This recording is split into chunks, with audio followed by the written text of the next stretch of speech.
कथा किस लिए? जगत के सुख के लिए। इनमें से कोई व्यक्ति अपना जीवन बदल दे, कोई जीवन परिवर्तन करे, कितना बड़ा काम हो सकता है। कोई अपना थोड़ा सा व्यसन है वो भी छोड़ देंगे, कोई अपने बोलने का तरीका बदल देंगे, कोई अपने व्यवहार का कुछ बदलाव करेंगे, जरूर हो सकता है, सभी तो नहीं। और एक बात याद रखिए, दिल से याद रखिए, बहुत लोग हमारे पर टोपी डाल देते हैं कि इतनी बड़ी बड़ी कथा हो रही है, समाज सुधर नहीं रहा। कथा को समाज को सुधारने का साधन थोड़ी है। कथा के माध्यम से समाज सुधरेगा? नहीं, कभी नहीं। कथा में कौन आते हैं भाई? सज्जन लोग आते हैं, पुण्यमान लोग आते हैं, पवित्र लोग आते हैं। कथा में ज्ञानी विद्वान लोग आते हैं। कथा दुर्जनों के लिए नहीं है, कथा तो सज्जनों के लिए है। इसलिए कभी ऐसा मत बोलना कि इतनी बड़ी बड़ी कथा हो रही, समाज सुधरता नहीं, हम सुधर जाएंगे तो दुनिया सुधर जाएंगी। कथा समाज को सुधारने का साधन नहीं है। कथा तो भक्तों की साधना है, अनुष्ठान है, उपासना है, भगवान की पूजा है।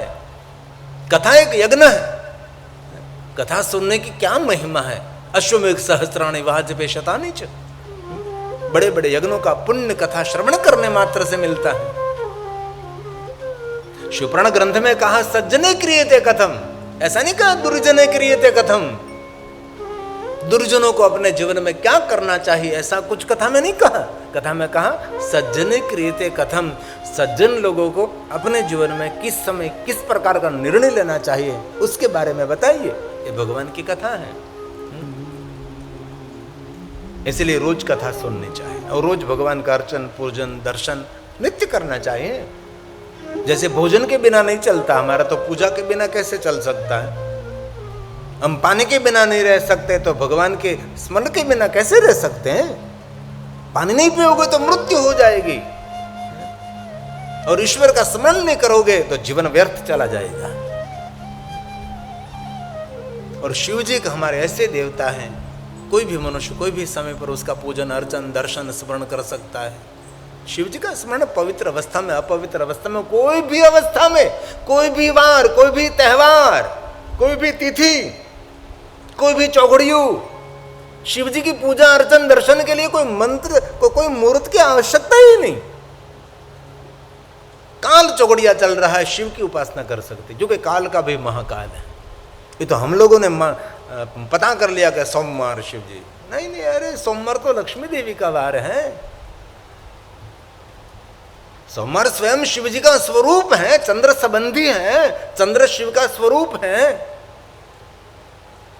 लेकिन ऐसा क्या कहा कि भाई सोमवार के दिन एक दिन ही शिव की पूजा करें? नहीं, सोमवार तो लक्ष्मी का है, मंगलवार काली देवी का, बुधवार विष्णु जी का, गुरुवार गुरु देवता, शुक्रवार सर्व देवता, रविवार तो सूर्य नारायण का, शनिवार तो रुद्र देव का।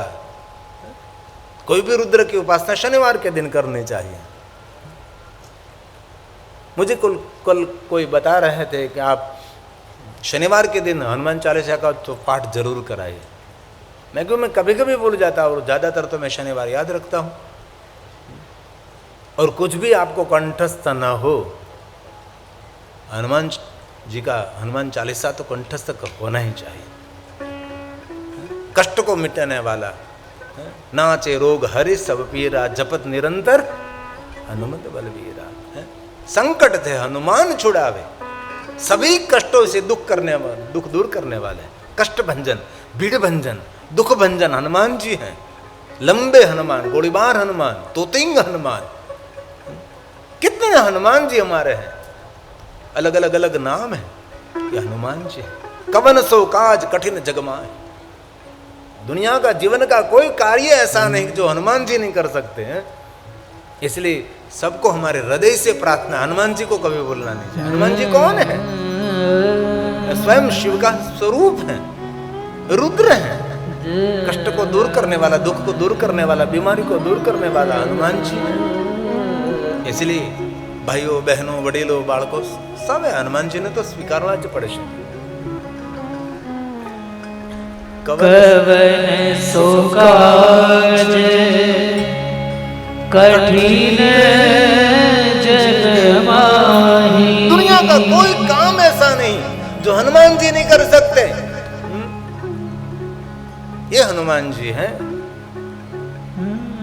इसलिए बहुत दिल से हमारी प्रार्थना है, रोज करना चाहिए हनुमान चालीसा।